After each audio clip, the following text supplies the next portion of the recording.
Friends, ఈరోజు మనం నేతాజీ సుభాష్ చంద్రబోస్ గారి గురించి చెప్పబోతున్నాం. కొన్ని విషయాలు చెప్పబోతున్నాం. సుభాష్ చంద్రబోస్ గారికి నేతాజీ అని పేరు ఎలా వచ్చిందో తెలుసా? 1942లో మన ఇండియన్ సోల్జర్స్ జర్మనీలో ఈయనకి నేతాజీ అని బిరుదు ఇచ్చారు.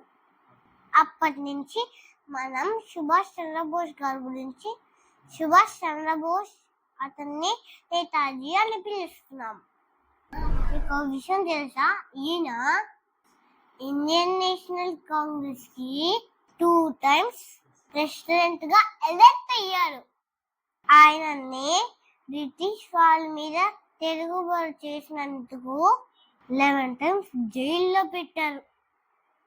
మన దేశానికి ఫ్రీడమ్ కోసం జపాన్ హెల్ప్ తో మన ఇండియన్ వార్ ప్రెసిడెంట్స్ ని కొంతమంది ఇంట్రెస్ట్ ఉన్న వాళ్ళని కలిపి ఒక ఆర్మీని తయారు చేశారు.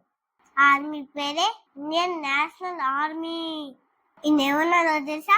Give me bread and I will give you freedom. Jai Hind. Please like, share, subscribe.